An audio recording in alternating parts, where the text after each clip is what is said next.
You are the man who gave them the power to destroy themselves. And the world is not prepared. 8,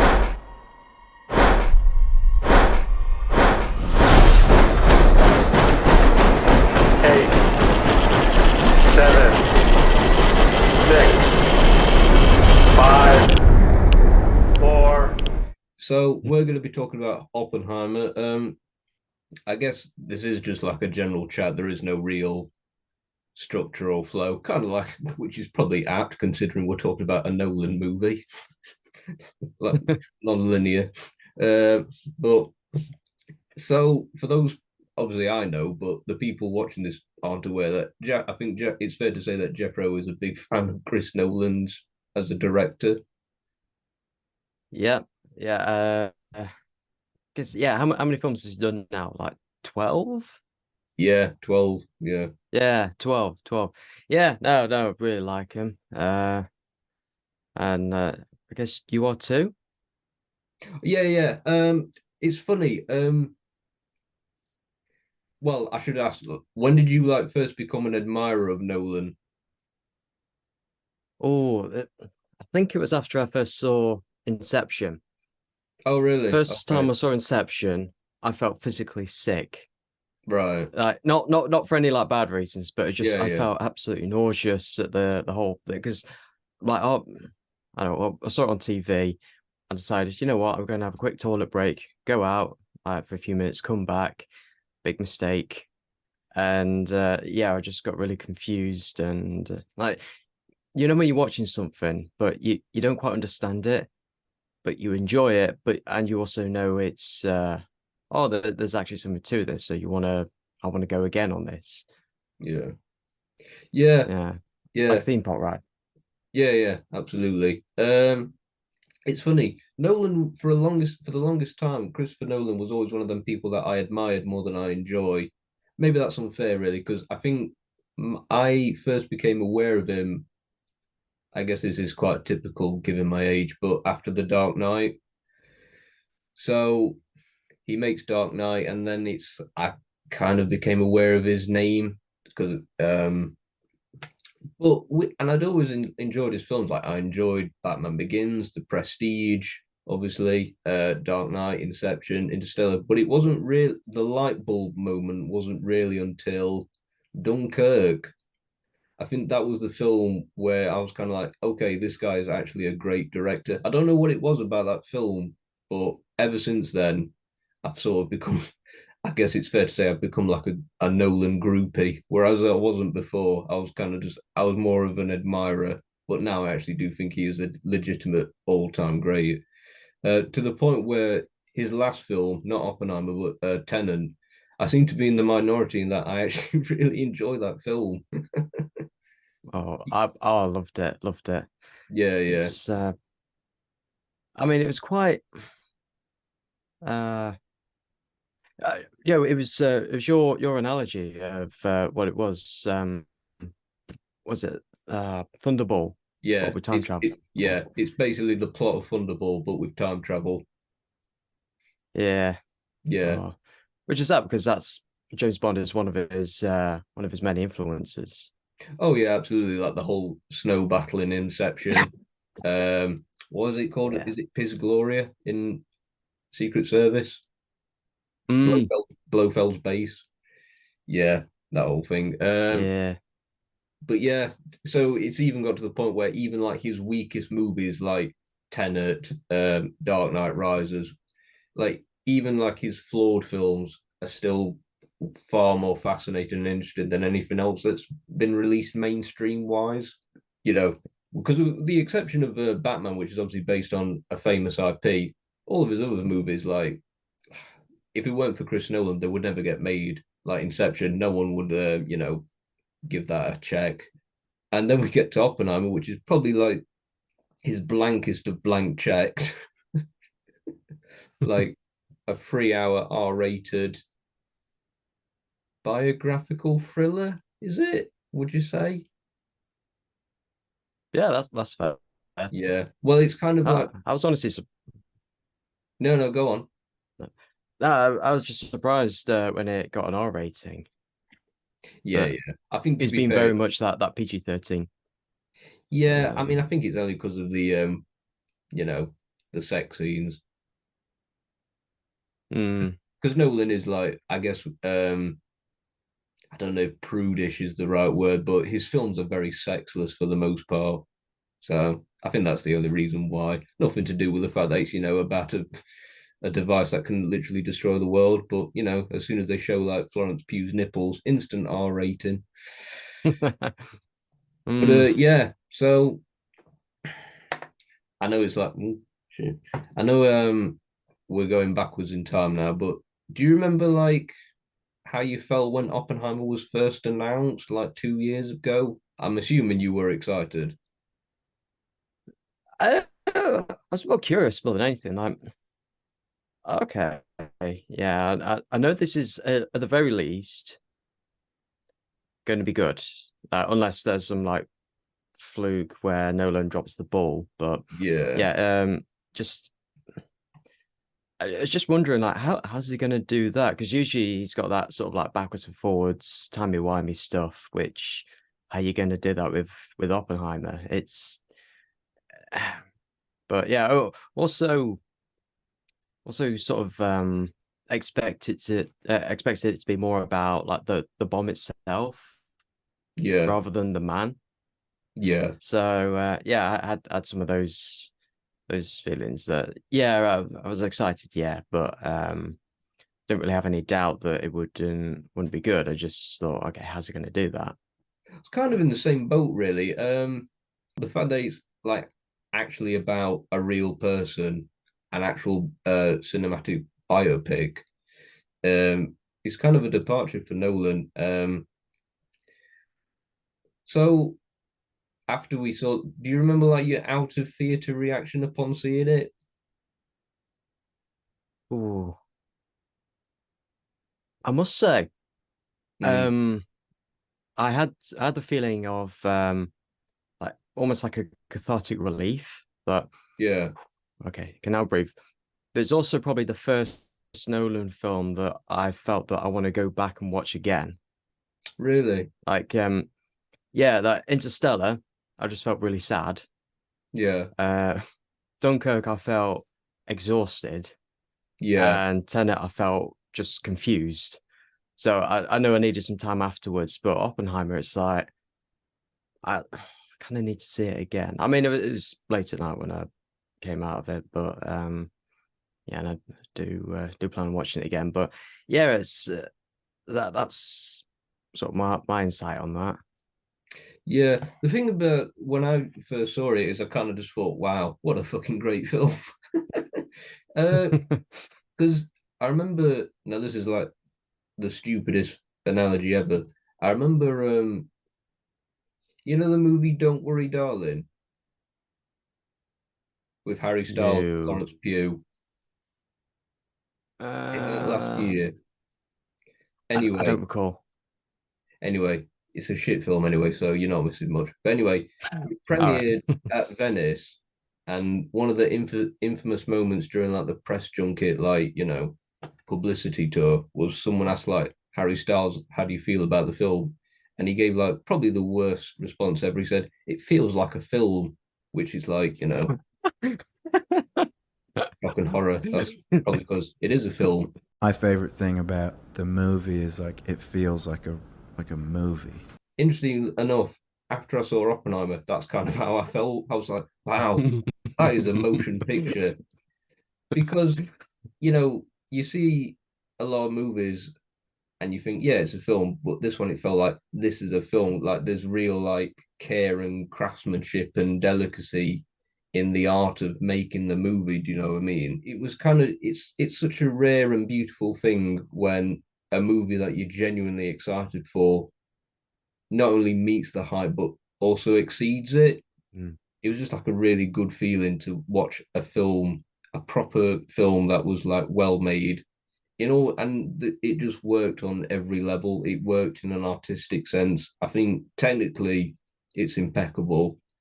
Um, and it's just so layered as well. Like it's so rewarding to watch it multiple times, even though it is 3 hours. So I've seen it like 6 hours now.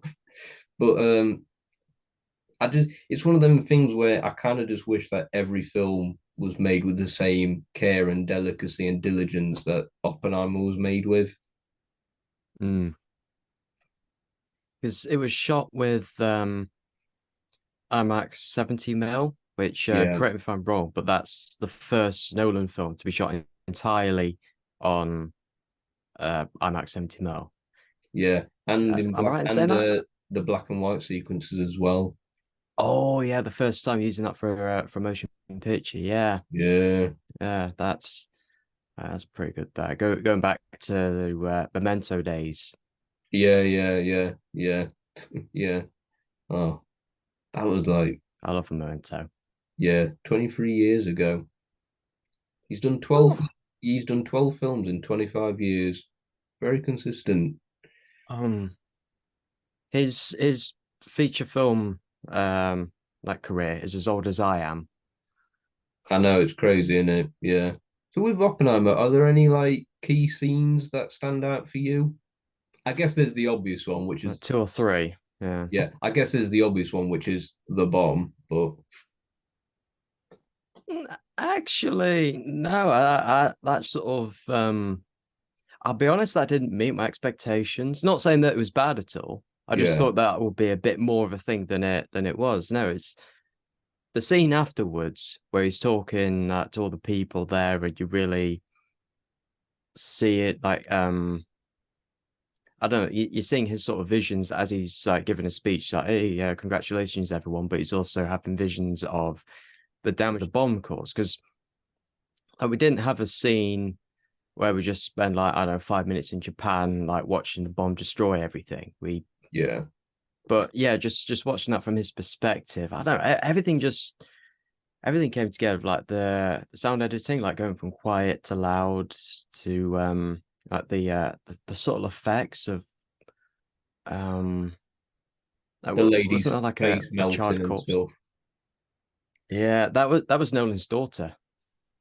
Yeah, I know. Which kind of makes sense because I think the idea of it subliminally is that, it affects everyone, including those closest to you. But I'm glad you brought that up because that is my favorite scene in the film. Mm, I feel like that is the scene where, like, if you got like a forensics team in like CSI and you like covered it with fingerprints, it's like Nolan would be all over that scene. I think that is just such a well directed scene. I think that talks to the film as a whole is that this could have been like such a dry, tedious film in the hands of like another director, but with Nolan, yeah, at the helm, it all, like you say, it all just comes together in such brilliant fashion. So yeah, it's just a visually spellbinding stuff. But I also just um I actually do really like the bomb scene, even though it doesn't last that long. It's only like in a 3 hour film, the actual bomb scene is only like sorry, that's my phone going off. The actual bomb sequence in a 3 hour film is only like what, 2 minutes? It's basically like there's a bright light, there's silence for about 2 minutes, and it's mostly focused on people's reaction to it, and then there's just a like, big boom, and then that's it. But it's still just like utterly spellbinding to see. But I actually think the best visual touches are actually in the opening, not the opening, but like the first act of the film where you see like the weird sort of like 2001-esque visions that Oppenheimer has, like the little sparks and the atoms and whatnot. Because the thing is, a lot of films of this ilk have always struggled to like, how can you word it, communicate genius, because in previous films like Imitation Game or The Theory of Everything, it's like, how do we know they're a genius? Well, we know they're a genius because they talk really fast and they can, write quickly on a blackboard. And there is like some, blackboard sequences in this film, but it shows that by showing Oppenheimer's visions in his head, it shows that he does think differently to everyone else around him, and it makes him all the more fascinating as a character. So I think that's what really makes the film work and the character. So I swear he was in like every scene. The whole movie sort of rests on his shoulders, effectively. You know, Yeah. um, but yeah, this is his best work ever because obviously he's not like a star either. Like it's like prime. Mm. Obviously, Cillian Murphy's been around for ages. Obviously, he was in Danny Boyle's 28 Days Later. He's been in Nolan movies before. He was in Quiet Place, the sequel, part two, with Emily Blunt actually as well. But this is Mm. like, his face is like the key to this movie. It's his face on the poster, it's his face in every scene in the movie. This is very much, he is the anchor of this film. Like, he's the emotional center. He really delivers the character. But I think everyone does. I agree. There's not really any weak link. This is Downey Jr.'s best performance ever. Yeah. Remember seeing an interview with him saying that it's nice to actually get to act because for Marvel, he's been quoted as saying that all he does is just that stands in place and he says a few lines and the whole CGI everything put around him because I guess with that role he brought a lot of himself to it to the point that he's not really acting. So with Yeah. this, I'll be honest, I didn't recognize him at Mm. first seeing the trailers. Like, oh yeah, Robbie Downey Jr.'s in this. Oh yeah, I wonder which character he's in. No, I don't see him. And then, oh wait, no, that's him. Wow, wow. Yeah, because he's such a.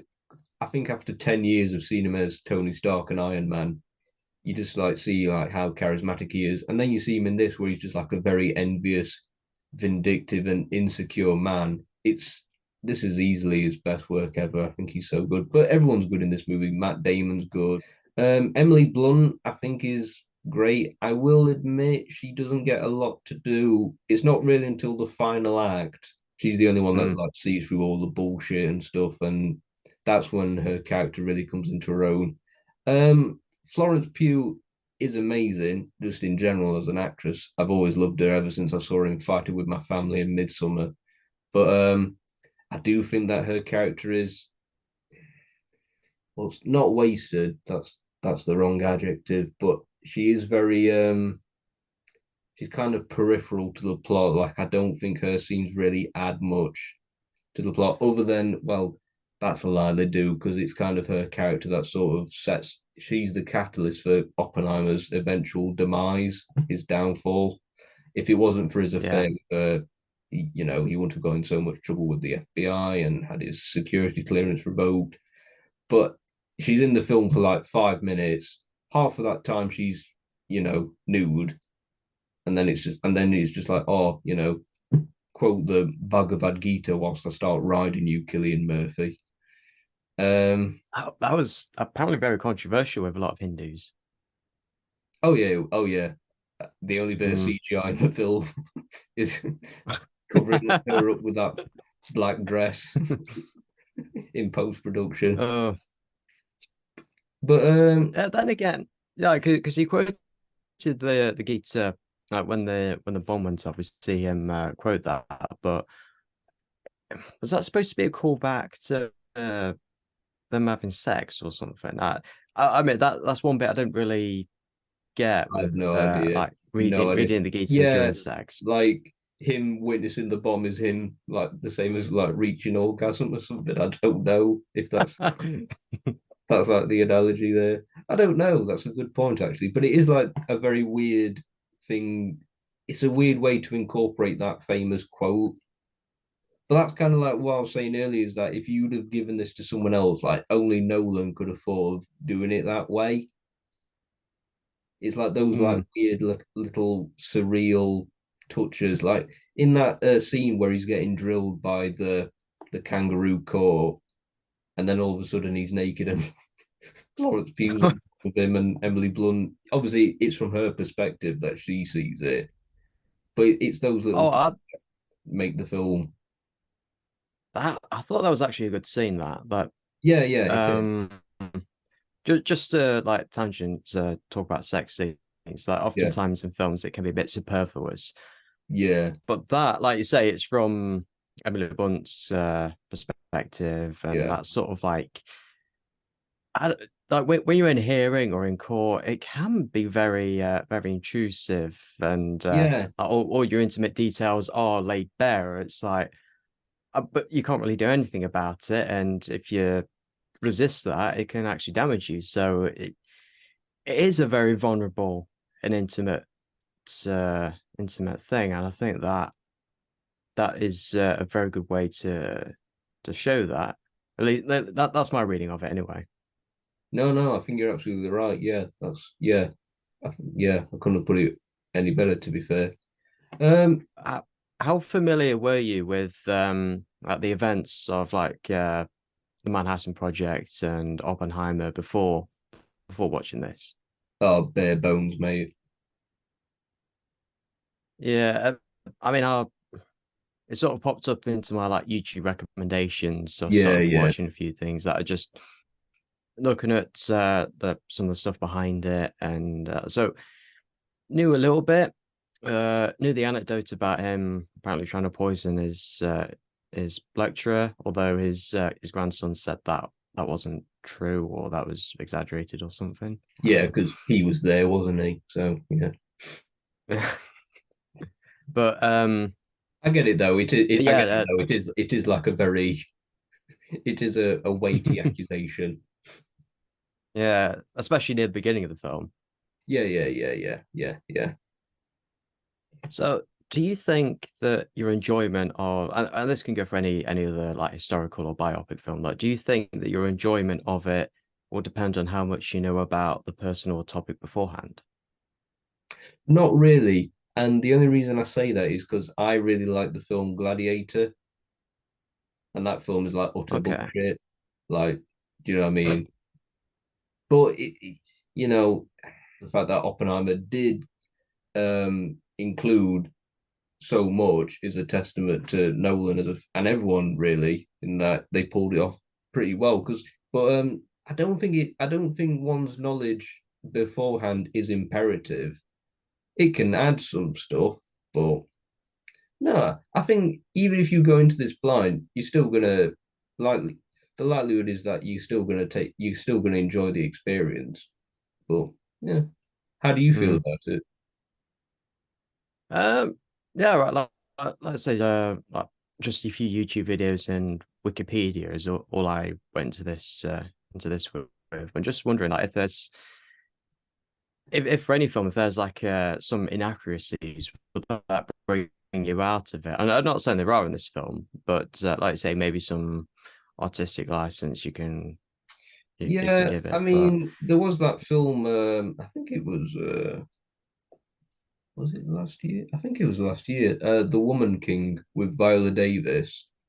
There was kind of like some faux controversy. oh yeah, There was like some sort of faux controversy about it because basically the film was about the kingdom of Dahomey, and in the film they like go against the slave trade. I think historically Dahomey were in league with the slave traders, and the film just completely glosses over that. So it's kind of like that's where the controversy was. But my my sort of grievance with that was that the same people who were sort of deriding Woman King for its historical inaccuracies are probably the same people that love Braveheart and Gladiator, which are like notoriously, um, flimsy with historical truth.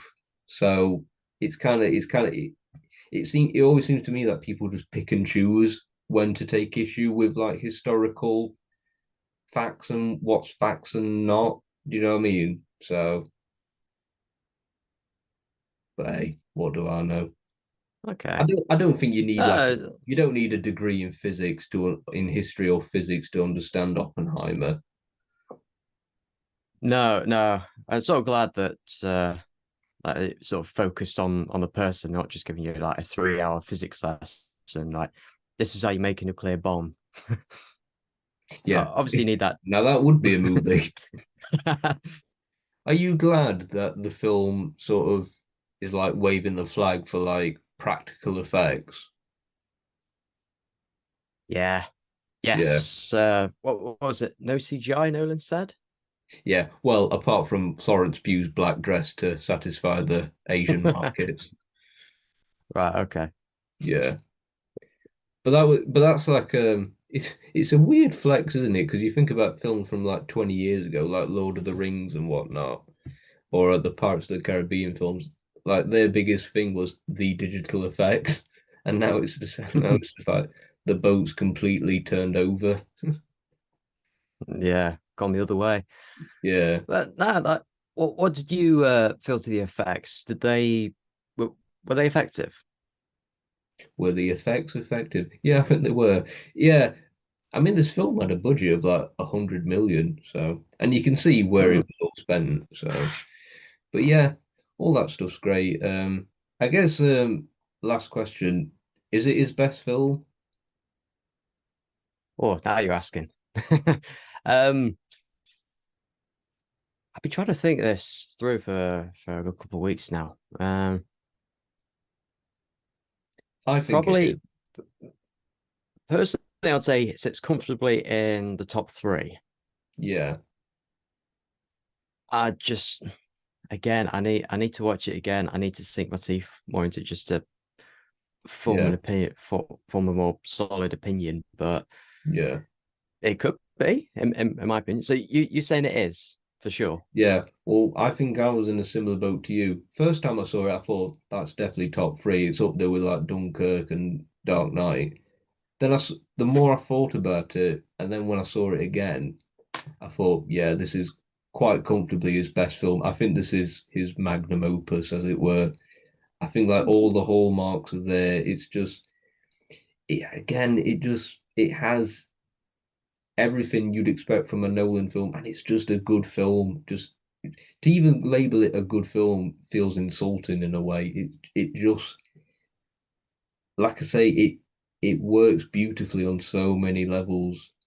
Whether it's like the technical level, the the screenplay, the acting, just everything works. It works as like a big budget spectacle blockbuster.